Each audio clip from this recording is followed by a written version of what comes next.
Hii ni MTV1 online inayokutangazia kwa njia ya mitandao toka mashariki mwa Jamhuri ya Kidemokrasia ya Kongo. Leo ni Jumatano tarehe 9, 2025. Jina langu ni Germain Hassan Kiawere nikiwa chini ya milima mirefu ya Rwenzori, Kivu Kaskazini.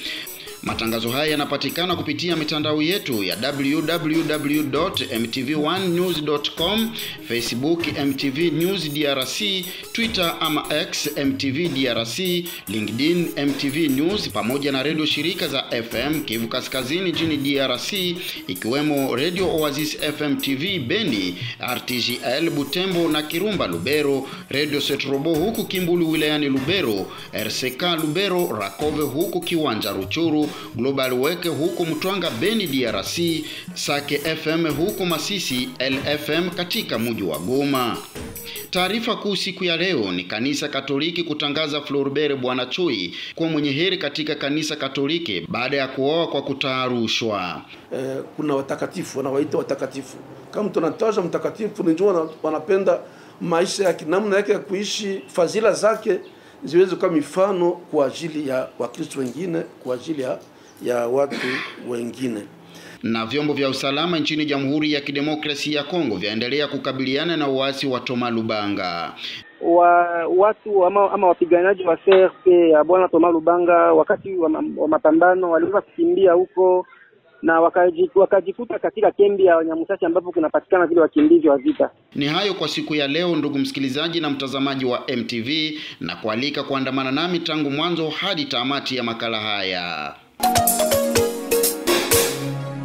Na sasa tuanze moja kwa moja kuchambua taarifa zetu za habari. Ni kwamba baada ya kuuawa mwaka wa 2007, Floribert Bwanachui atangazwa kuwa mwenye heri hii Juni 15 mjini Roma, hii ikiwa ni ishara kubwa kwa Wakristo wote, hasa wale wa Goma ambao alizaliwa.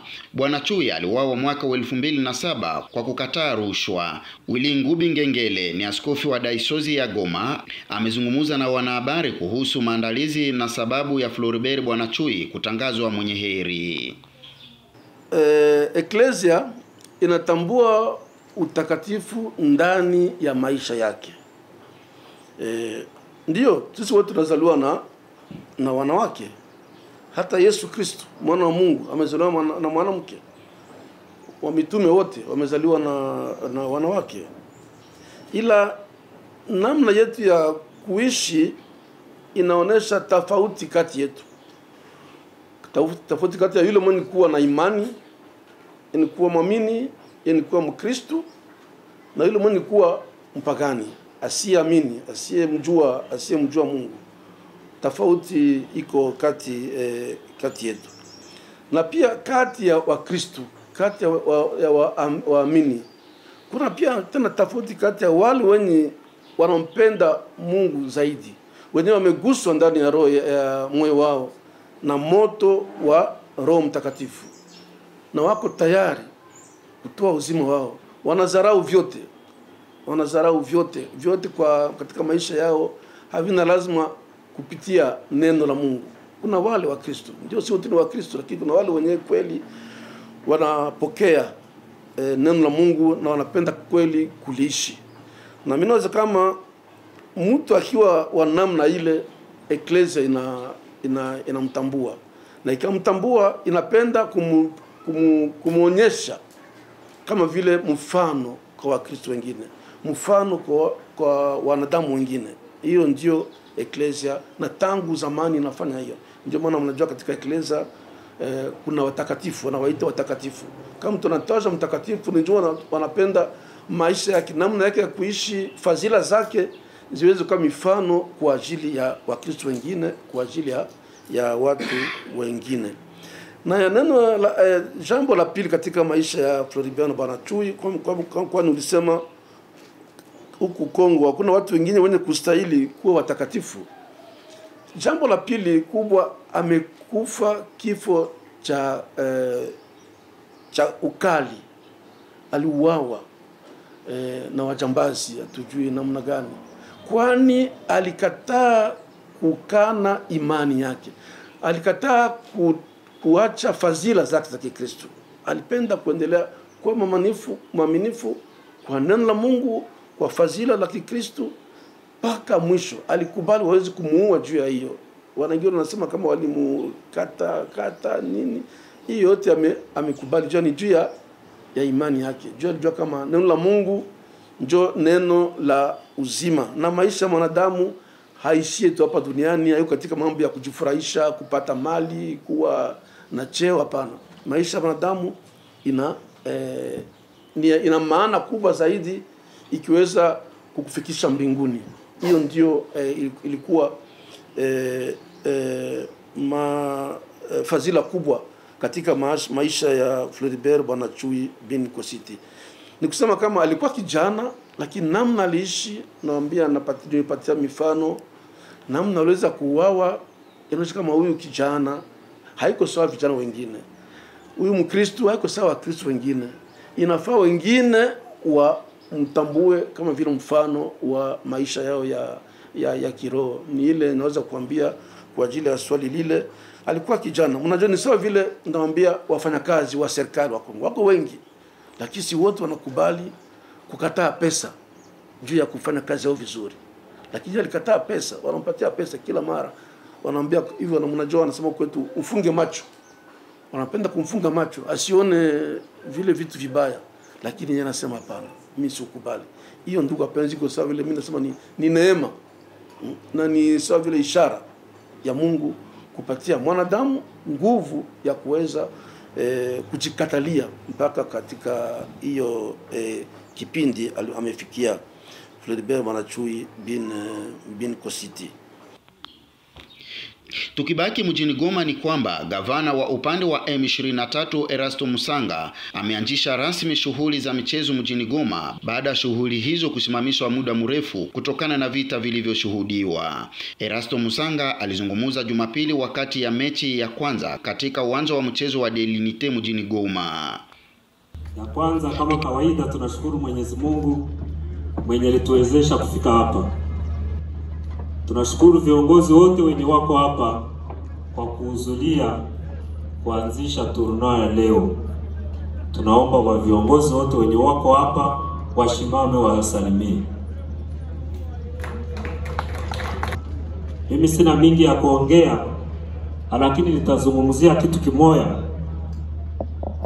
Jeunesse, kuona baba vijana wenye wanataka cheza, ukikamata arme, watu kama wako natembea pamoja, wako naenda mkazi pamoja. Hakuna mtu mwenye anaonaka mwingine ukabila wake. Na saa hii hapa vijana wenye wako hapa, tukisema ekipe ya Virunga, ukauliza mtu kabila yake haijui, ni umoja.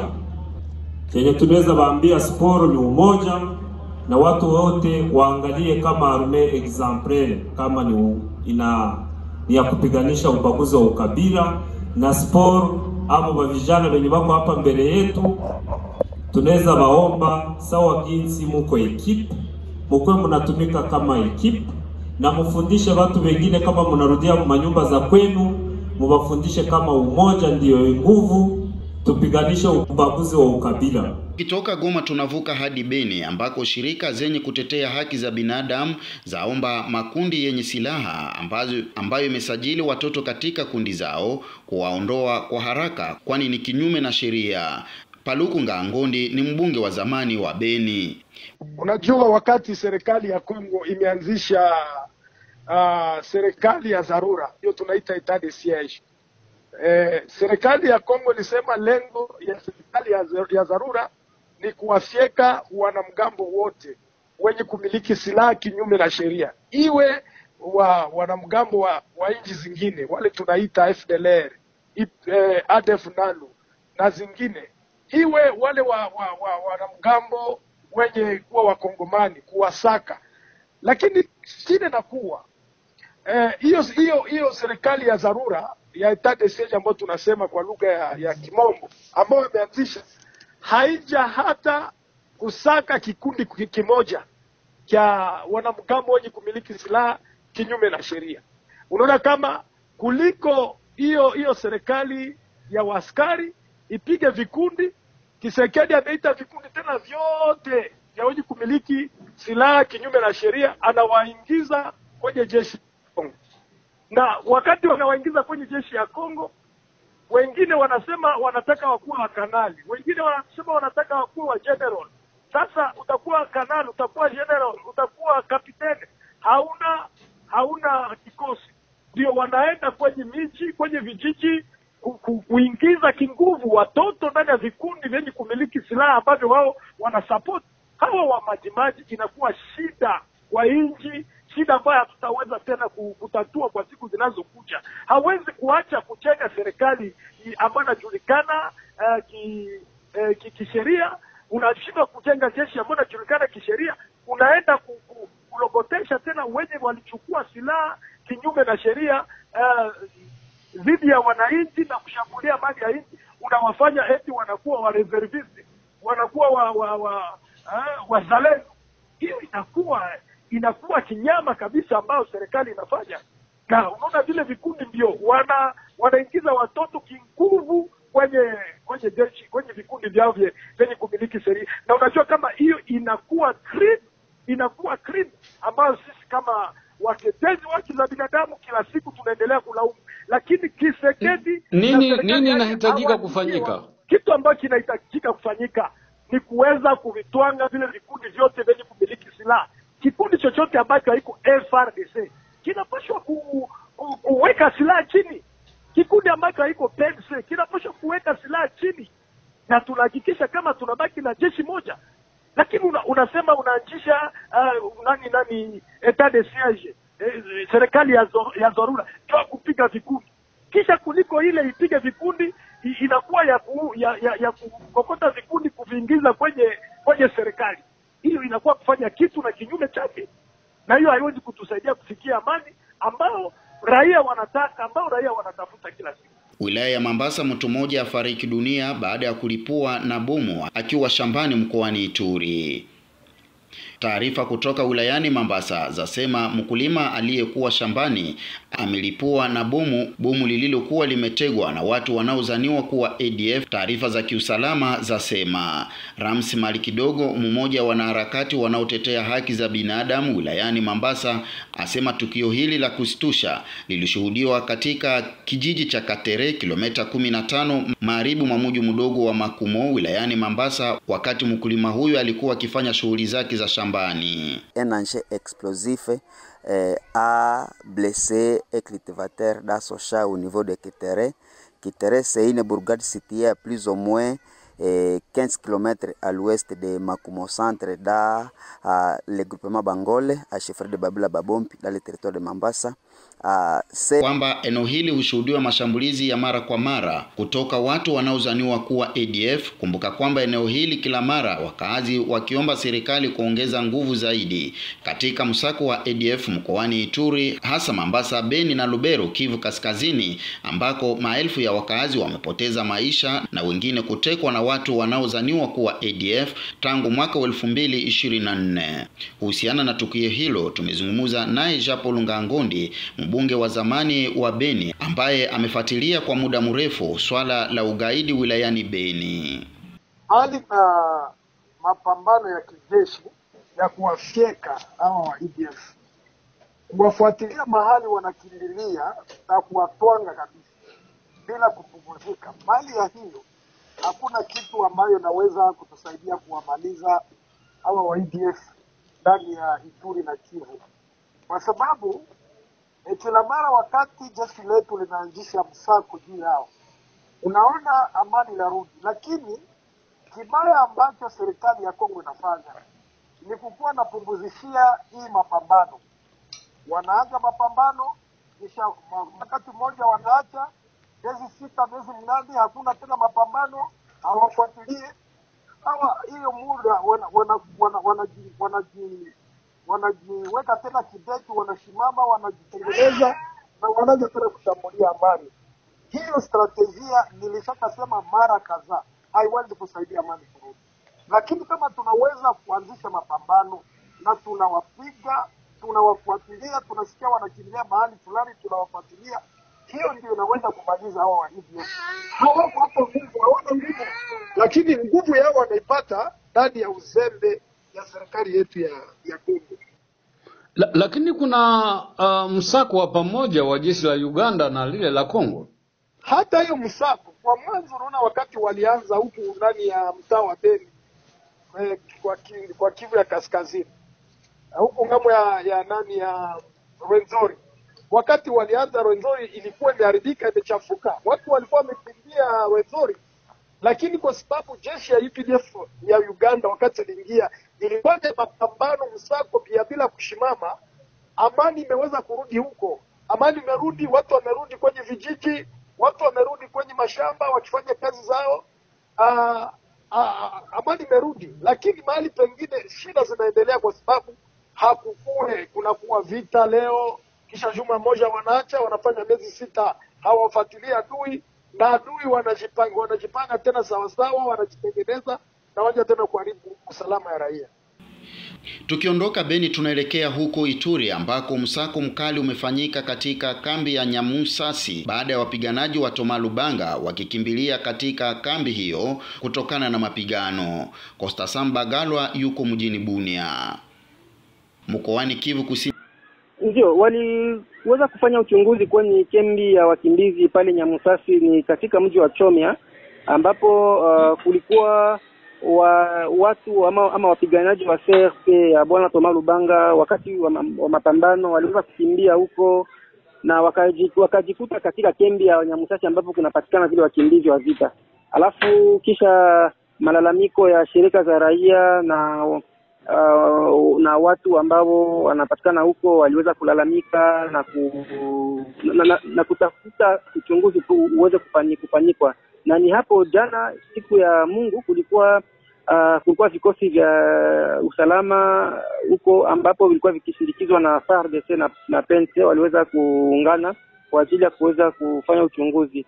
Na kisha uchunguzi tumefikia kwamba kuna watu 5 ambao waliweza kukamatwa na kupelekwa pa mji wa Bunia, donc ni wasise wale watu ambao wamekamatiwa kwa sasa.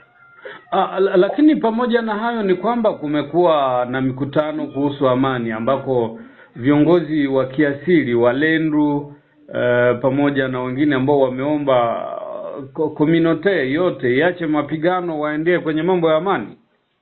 Ndio, ni hiyo watu wote wanangojea. Kwani makabila ya Ituri inaomba wote waungane na waweze kusema lugha moja ili waweze kutatua hiyo migogoro ama mizozo ambayo imewagawa kila siku. Kama watu wamekuwa wakilalamika, Walendu wamesema wanataka amani, Wahema na wengine wote, ni kwa ajili ya kuona mateso, ni kwa ajili ya kuona Ituri ndizo imekuwa ikiendelea, mateso imekuwa ikionekana wakati mrefu katika maisha ya watu. Na makabila wameamka na kusema tumechoka, tunataka amani. Ni hiyo imeacha makabila imeweza kutoa sauti na kuomba masikilizano ili wale ambao wamebeba silaha waache hiyo matabia. Lakini ni kwa nini hata hivyo hii weekend kumekuwa magari ambayo yameanguka katika ambush katika eneo la Jugu, katika ambush ya Kodeko? Wakati yenyewe magari ya wasafirishaji yanaanguka huko ni kufatana na hiyo tu gizi tumeona wapiganaji wa Kodeko wamepatikana mtaani Jugu, na watu wengi wanakuwa wakijiuliza ni kwa nini watu wale wameendelea kutesa watu hivi. Alafu walikamata makubaliano, walisaini makatiba na watu fulani na government ya Jamhuri ya Kidemokrasia ya Kongo ili ya kuweza kumaliza hiyo fujo ambayo imeonekana mtaani Jugu. Kwa sasa hatujui kwa nini hawataki kuacha, wameendelea na tunasikitika sana. Mkoani Kivu Kusini nako hali ya mapigano ikiendelea kushuhudiwa kama anavyosema Thomson Unjibatangola William akiwa mjini Uvira mpaka mwa DRC na Burundi. Na Kivu Kusini wanamalivika ni kwamba mapambano yanazidi kuripotiwa katika maeneo tofauti tukianzia tarafani Kabare katika miji ya Katana, Kabamba kuelekea Kasheke. Toka siku ya Ijumaa mapigano yalikuwa kati ya makundi yanayomiliki silaha ambayo yanaunga mkono jeshi la taifa yanayoitwa Wazalendo na waasi wa M23 AFC. Na ni kwa mujibu wa duru tulizonazo ni kwamba Wazalendo ndio walivamia kambi za M23. Mapigano yakaendelea hadi kufikia hiyo jana Jumapili kundi zote mbili zikawa zimetoka katika mji wa Katana na kukawa na upweke kabisa. Mpaka sasa watu wanaanza kurejea mmoja mmoja. Sasa nani yuko hapo? Kwa sasa ni vigumu kutaja ni akina nani ambao wako katika mji, sababu upande mmoja ukielekea upande wa kuelekea kwenye barabara inayoelekea ziwa Kivu ni waasi wa M23 wanaopatikana huko, wanaonekana mmoja mmoja, na upande wa kukata barabara kwenda kushoto kuelekea mbuga la wanyama ni wapiganaji wa Wazalendo. Mbuga la wanyama gani? Kauzi. Na sehemu za Uvira? Uvira kwa sasa kuna ukimya, isipokuwa katika milima mirefu huko maeneo ya Rugezi na kwingineko pembezoni mwa Minembwe ndiko kumeripuka mapigano pia toka Jumajana kati ya wapiganaji wa Biloze Bishambuke na wapiganaji wa Kirwa leo. Toka siku hiyo wanazidi kupigana na pande zote kuna taarifa za maafa na majeruhi. Lakini gavana wa mkoa wa Kivu ya Kusini Purusi alisema kwamba lazima warudi katika mji wa Bukavu. Gavana amesema hilo na anaendelea kutoa lugha za matumaini kwa wananchi, kusema kwamba kwa sasa kutokana na diplomasia, njia za kidiplomasia, ni kwamba serikali inajitahidi kwa njia zote zile ili usalama upate kurejea, na muda wowote watarejea Bukavu. Bukavu itadhibitiwa, itarejea mikononi mwa jeshi la taifa, aidha katika mikono ya serikali ya Kongo. Serikali ya Kinshasa ikipongeza hatua ya viongozi wa CAC kuiweka Rwanda kutokana na kuunga mkono waasi mashariki mwa Kongo DRC na Rwanda kujiondoa katika jumuiya hiyo. Rodrigue Mumbere Vutala yuko mjini Kinshasa.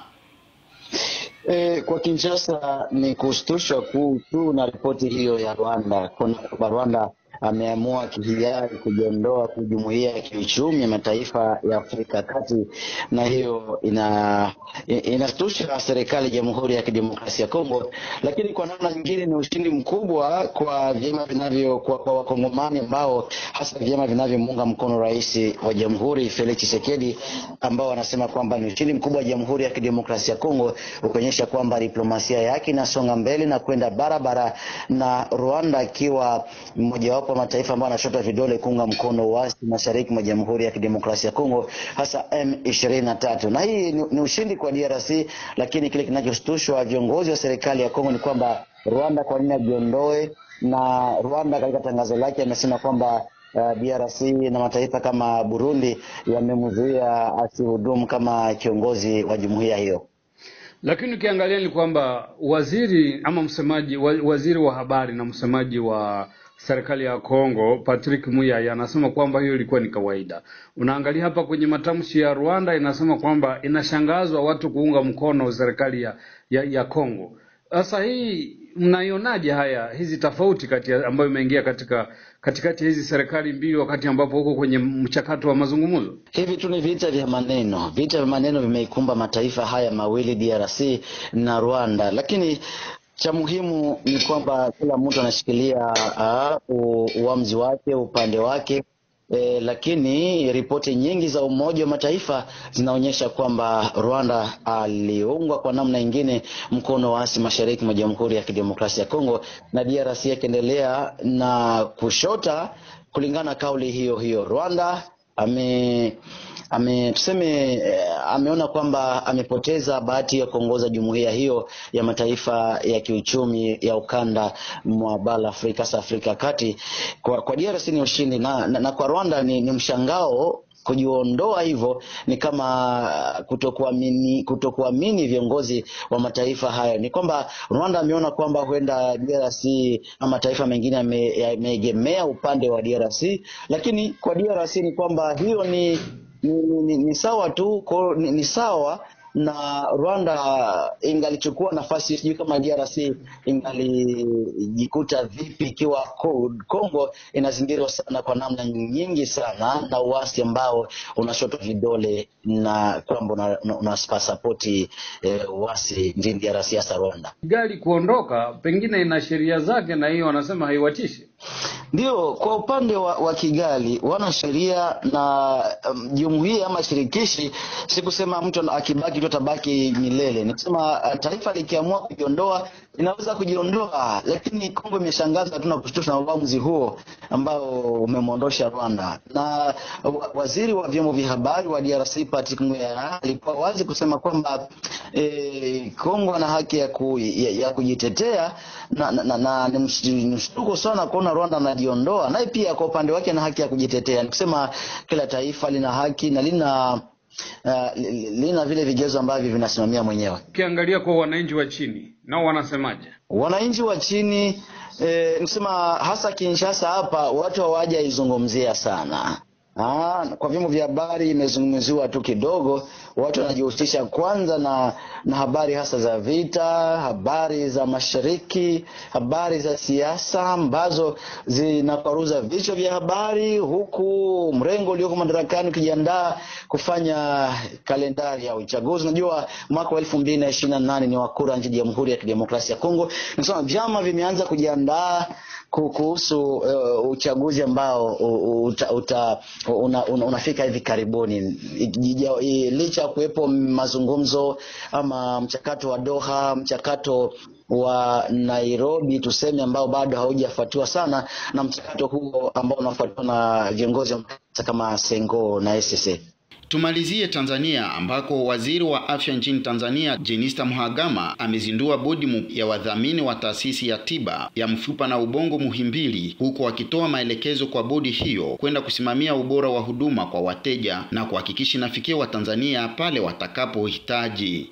Waziri Mhagama ametoa rai hiyo leo jijini Dodoma, ambapo amewataka pia kuendeleza na kuanzisha huduma mpya na kibobeza ambazo hazipatikani hapa nchini na kuendeleza eneo la tiba utalii. Tunazindua bodi mpya ya wadhamini kwenye taasisi yetu hii ya MOI, na tunaamini inakwenda kuimarisha huduma ambazo zimekwisha kuwekewa misingi imara, na hatutaki kuona na hatutarajii bodi hii ikaenda kubomoa misingi hiyo ambayo imekwisha kuwekwa. Tunachokitazamia kutoka kwenu, huduma hizi pale ambapo Watanzania wanahitaji waweze kufikiwa. Awali mkurugenzi mtendaji wa MOI Dr. Mpoki Urisubisya amesema hivi sasa taasisi hiyo ina uwezo wa kuwahudumia wagonjwa wa nje 500 hadi 700 kwa siku, na wagonjwa wanaofanyiwa upasuaji kwa siku ni 25 hadi 40. Kwa kitengo chetu cha magonjwa ya dharura kinapokea wagonjwa ambao wanaweza kufikia mpaka 40 katika masaa 24. Labda nisisitize tu hapo Mheshimiwa Waziri kwamba wengi wanakuwa ni madharura yanayosababishwa na majeruhi ya namna moja au nyingine, lakini 80% ya wagonjwa hao wanakuwa ni dharura majela ambazo zinasababishwa na bodaboda. Mwenyekiti wa bodi hiyo Dr. Marina Njerekela amemhakikishia waziri kufanya kazi kwa ukaribu na management ili kupeleka mbele taasisi hiyo. Kwa upande wa hotuba yako Mheshimiwa Waziri, kwa ujumla wa tumepokea kwa moyo mkunjufu sana, na tutayatekeleza, na tutakuwa karibu na ofisi yako, tutakusumbua, tupe audience na waziri, tupitie marekebisho ya sheria ya MOI ili na sisi tuwe well versed. Inapokuja kupelekwa tena tusije tukasema sisi kama bodi hatukuona. Taasisi ya MOI ilianzishwa mwaka 1996 ambapo kutokana na uwekezaji mkubwa uliofanywa na serikali ya awamu ya 6 umepelekea kuanzishwa kwa huduma nyingi za kibobeza ambazo zilikuwa zipatikani nchini na kupunguza rufaa ya kupeleka wagonjwa nje ya nchi, na hivyo kuokoa kiasi kikubwa cha fedha. Baadhi ya huduma zinazotolewa ni upasuaji wa ubongo kwa kutumia akili unde, upasuaji wa ubongo kwa kufungua fuvu, upasuaji kwenye sakafu ya ubongo na upasuaji wa ubongo kupitia tundu la pua. Mimi ni Tryphon Odas na ripoti zaidi kutoka Kigoma, Tanzania. Naam, ni ripoti yake Tryphon Odas kutoka Kigoma, Tanzania. Ni hayo kwa siku ya leo. Karibu na asante sana kwa wote waliotusikiliza.